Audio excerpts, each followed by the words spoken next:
The first time my family spoke to me in 5 years, they didn't call ahead.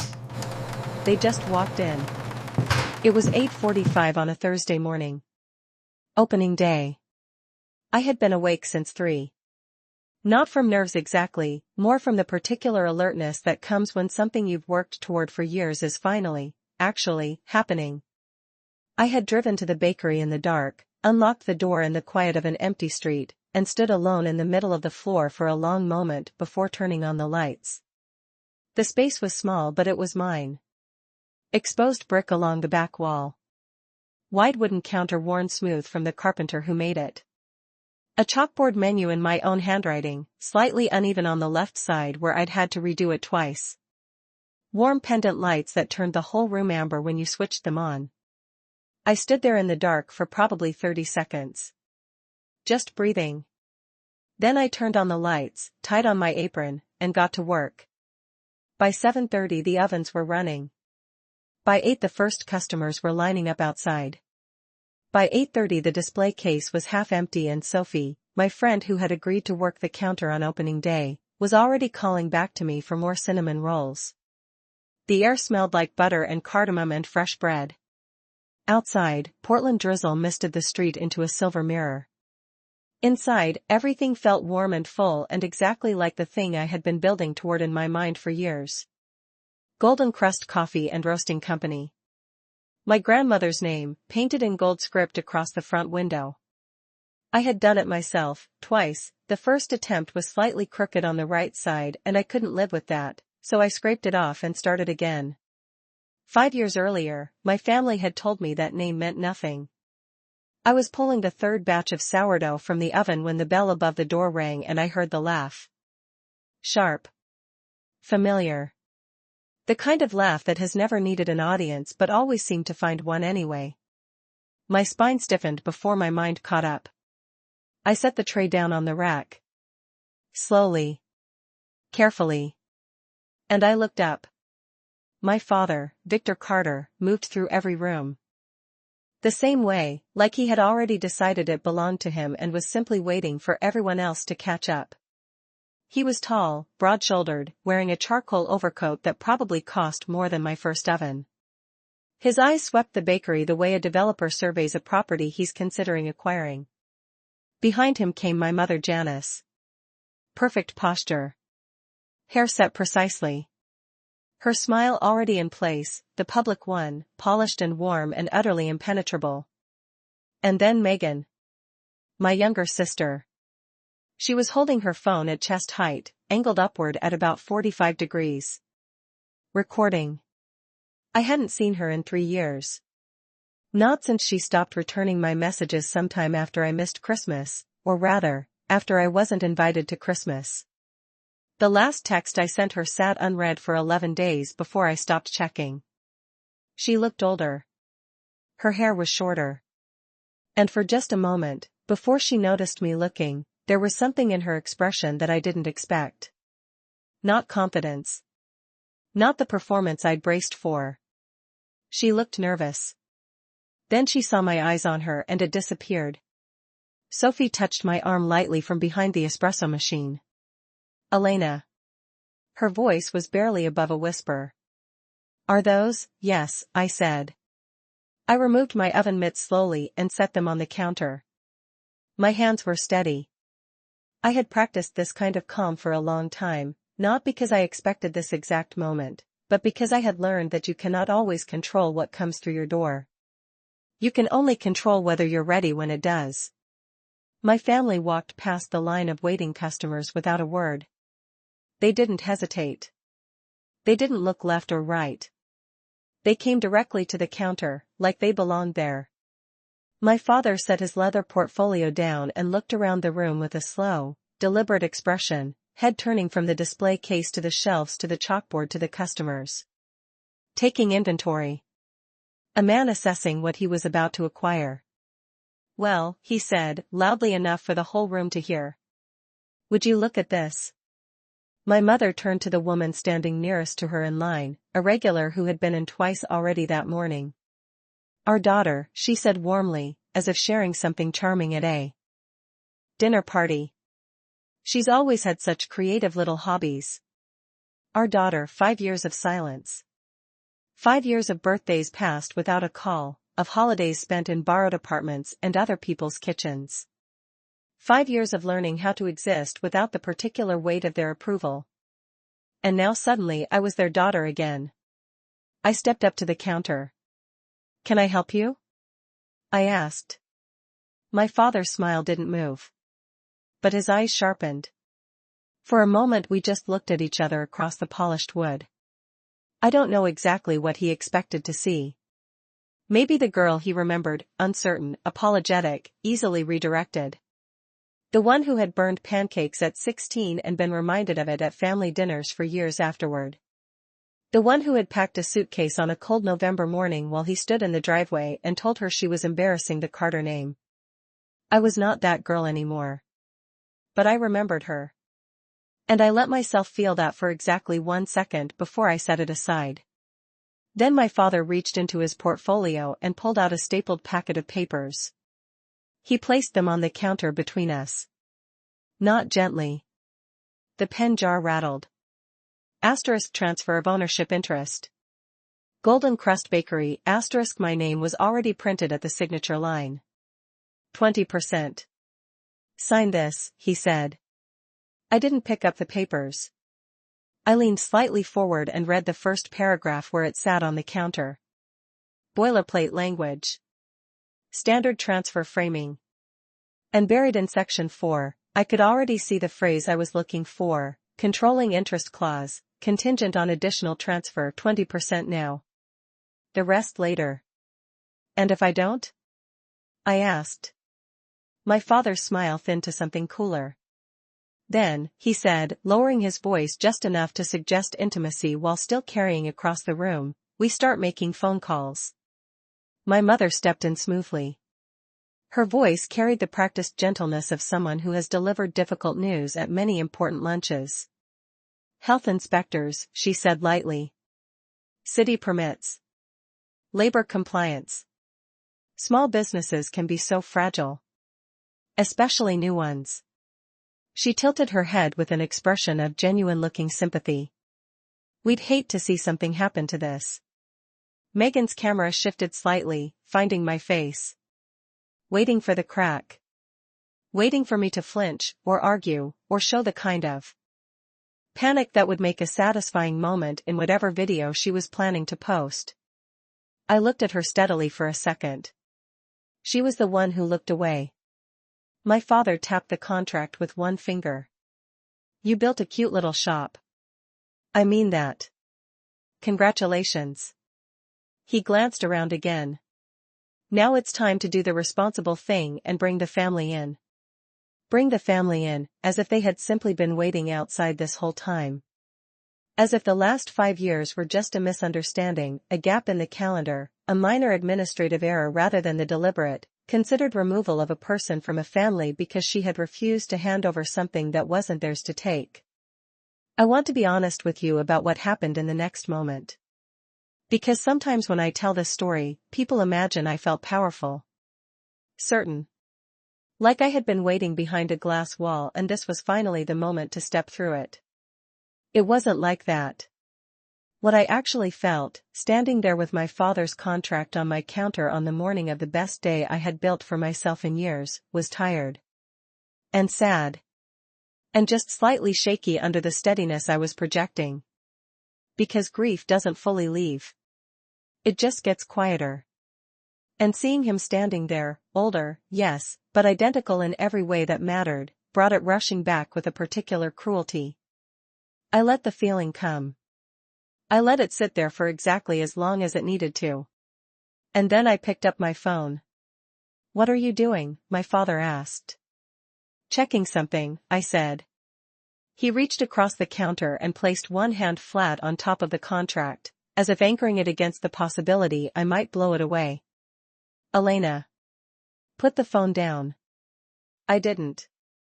I opened the business portal connected to my corporate registration.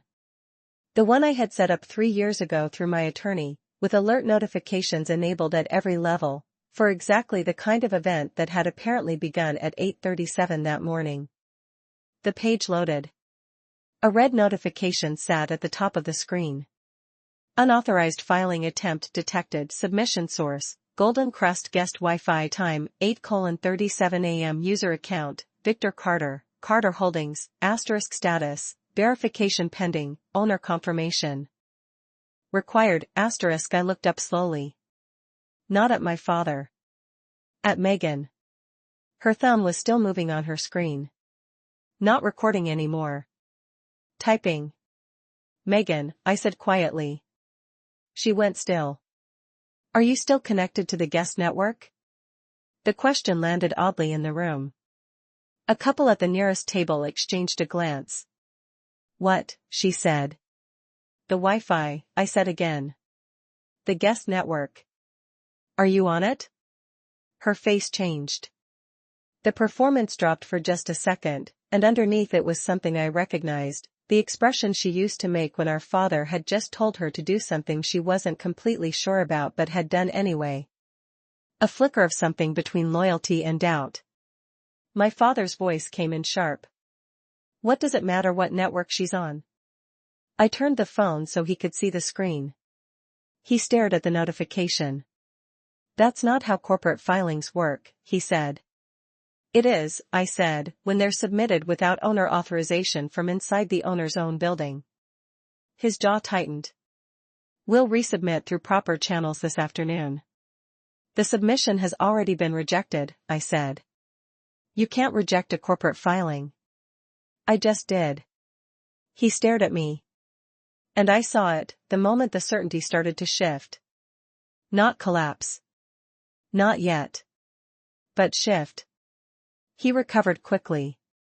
He always recovered quickly. It was one of the things I genuinely admired about him, even now. So what, he said. You click a button on an app and you think that stops anything? He spread his hands slightly. Elena. I have attorneys. I have accountants. I have relationships with every office in this city that could make your next 12 months extraordinarily difficult. He leaned forward. One button doesn't change that. I looked at him for a moment. No, I agreed. One button doesn't. I sent a text. The cafe door opened 4 minutes later. Not dramatically. Just the bell, and a woman stepping in out of the drizzle, folding a compact umbrella as she crossed the threshold. She was in her mid-40s, in a dark blazer, carrying a slim leather briefcase. She didn't look at the pastry display. She didn't look at the menu board or the customers or the warm amber interior of the room she had just walked into. Her eyes went directly to my father. He recognized it. The particular posture of someone who has not come to browse. She walked to the counter without hurrying. Good morning, she said. Her voice was measured and professional. I'm Rachel Ewan. I'm the attorney of record for Golden Crust Coffee and Roasting Company. She opened her briefcase and set a document on the counter beside the contract. I received an automated alert from the corporate compliance portal at 8:38 this morning. Unauthorized filing attempt, logged from this address. My mother's composure remained perfectly intact, which I had to admit was impressive. This is a private family matter, she said warmly. I don't think we need, Mrs. Carter, Rachel said, without varying her tone at all. An attempted unauthorized transfer of business ownership is not a private family matter. It's a compliance issue. She looked at my father. The filing has been flagged. Any resubmission without verified owner consent will be escalated automatically to the state office. My father looked at me. I looked back at him. You called your lawyer, he said. She was already on the way, I said. Something moved across his face then. Not anger, something more complicated. The particular expression of a man who has just realized that the scenario he had imagined and prepared for was not the scenario he had actually walked into. He turned back to Rachel. There's clearly been a misunderstanding about the filing. Rachel nodded pleasantly. I'm sure. Shall we go through the documentation? She laid it out quietly, in order, in the voice of someone who has done this many times and finds the work genuinely interesting. Business registration. Food service license. Roasting facility permits. Distribution contracts. Corporate structure. My father's eyes moved across each page as she set them down. His expression stayed controlled. But I watched his hands. By the third document, they had gone completely still. Primary distribution across 5 counties, Rachel said.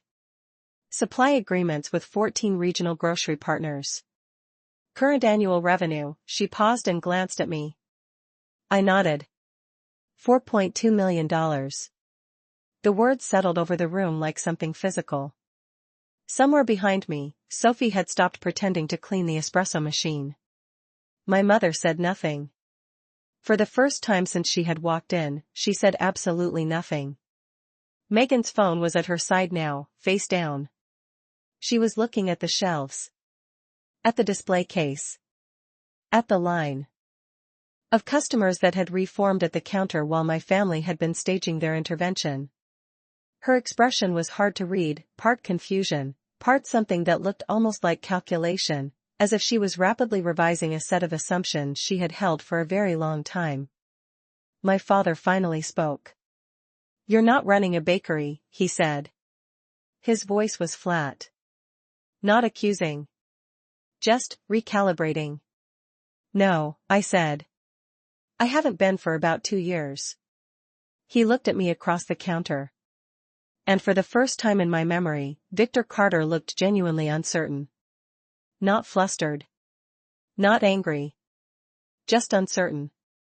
Like a man who has arrived at a destination and found it to be a completely different place than the map suggested. "The trust," he said.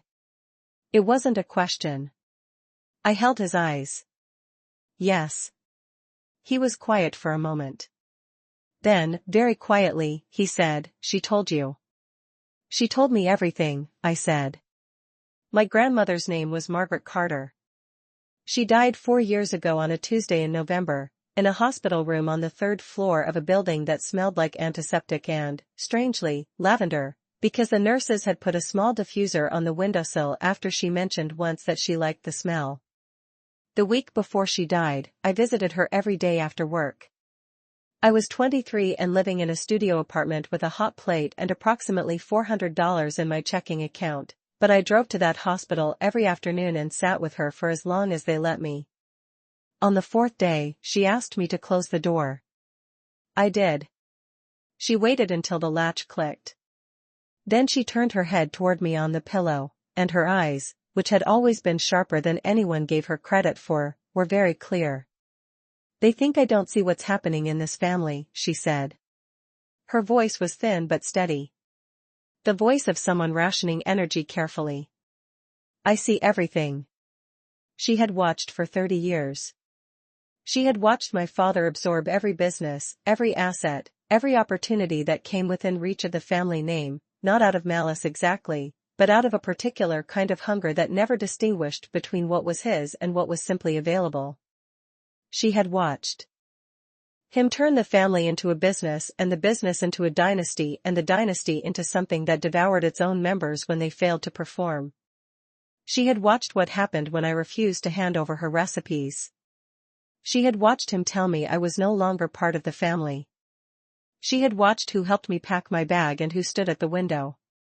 "I'd been talking to my attorney," she told me. I said nothing.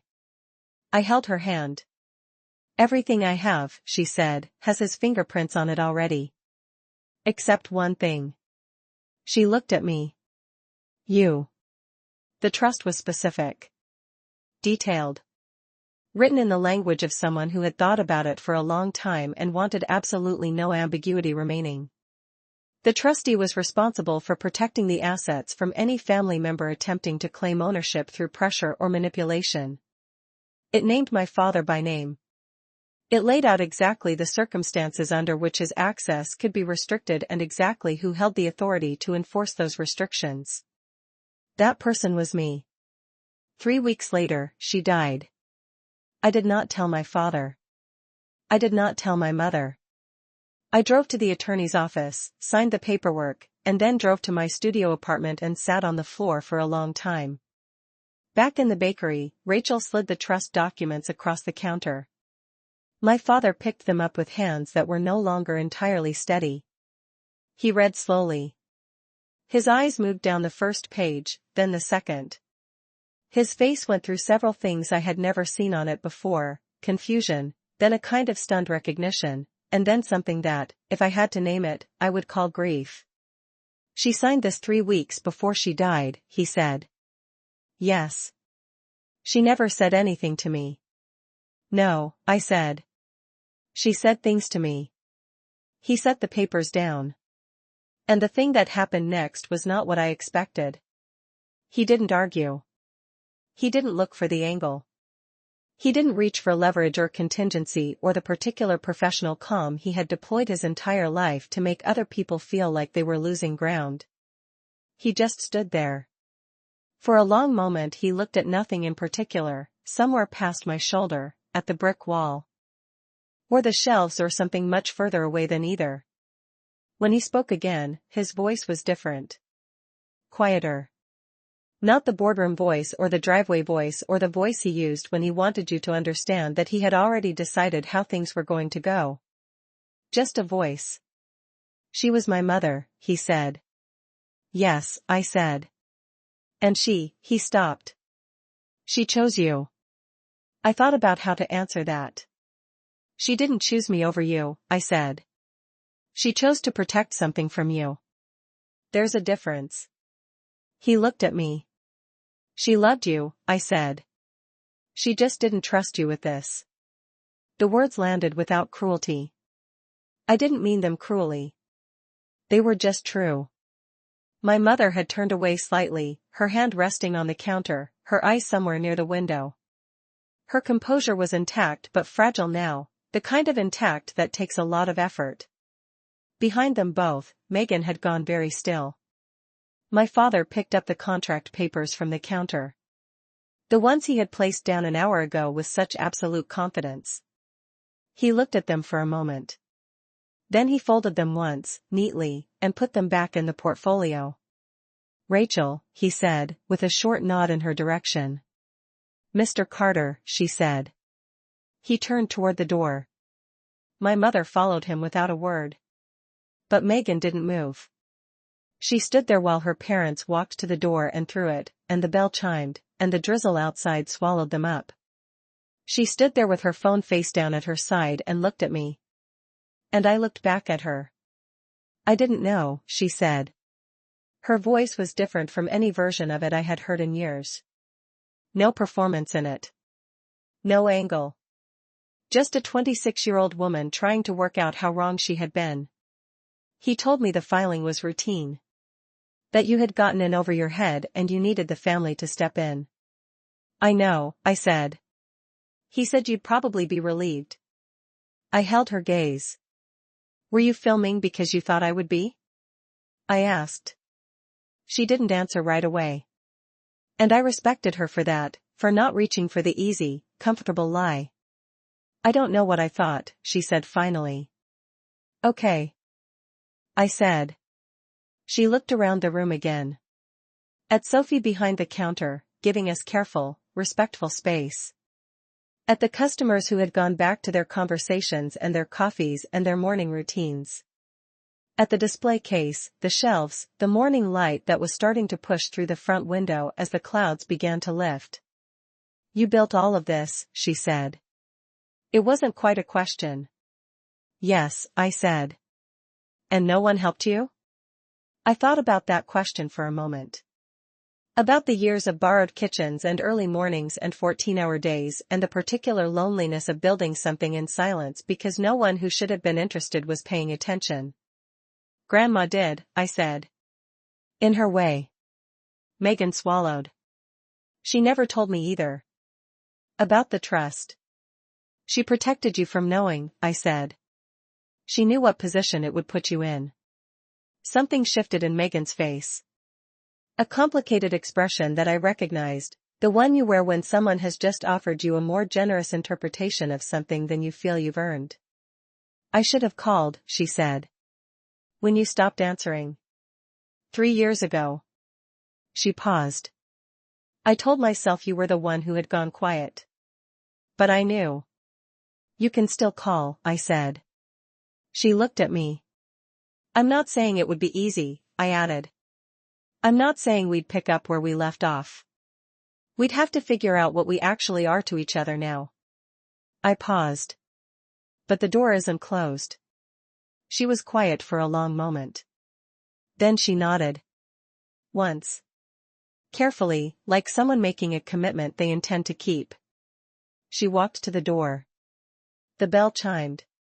And she was gone. Rachel closed her briefcase. I'll file the formal rejection response this afternoon and send you copies before 5. Thank you, I said. She smiled, the small, professional kind. That's what the retainer is for. She glanced at the display case. Though I will also take one of those croissants, if there are any left. Sophie was already reaching for one.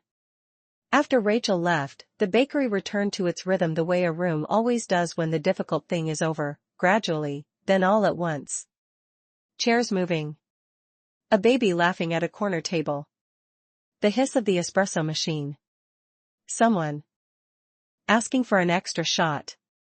Sophie slid a coffee across the counter to me without a word. I took it. Stood there for a moment just holding the warmth of the cup.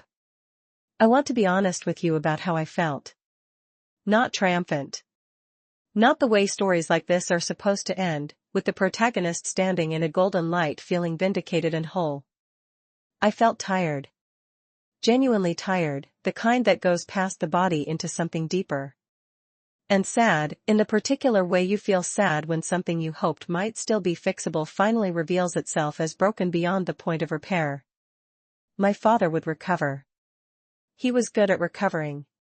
He would find new leverage, new angles, new ways to apply pressure from a distance. This was not the end of anything, it was, probably, just a change in strategy. I knew that. But I also knew this, he had walked into my bakery on opening day expecting to find the girl he remembered. Uncertain. Apologetic. Still waiting, somewhere under the surface, for his approval. He had not found her. He had found something she had built in the years after he closed the door on her. And that mattered. Not because it changed him, it probably wouldn't. But because it confirmed something I had been telling myself quietly for 5 years, in the spaces between the work and the exhaustion and the doubt. That I had not been wrong about who I was. That the door closing was not the end of something. It was the beginning of something. That independence is not just survival. It is, when you tend to it carefully enough, a life. By mid-morning the rain had stopped completely. Sunlight came through the front window in long warm panels across the wooden floor. I pulled a fresh tray of croissants from the oven. Set them on the rack. Listened to the gentle crackling sound they make when they meet cool air, the same sound I had been chasing since I was a teenager in my grandmother's kitchen, trying to get the recipe exactly right. I never fully got it right until I stopped trying to replicate it and started listening to what I actually wanted it to be. Sophie looked over her shoulder at me from the counter. She didn't say anything. She just raised her eyebrows slightly, "You okay?" in the way of a person who has been your friend long enough to ask without words. I thought about it honestly. Then I nodded. The bell above the door rang. And I looked up, the same as I always do. Asterisk if this story meant something to you, if you've ever been told that what you were building wasn't worth anything, leave a comment below. I read more of them than you'd think, asterisk if you're new here, this is Stillwater's Payback. Stories about quiet strength and the kind of justice that doesn't need an audience, asterisk subscribe if you want more, because sometimes the most powerful thing you can say to someone who wrote you off is simply, look what I built, without you.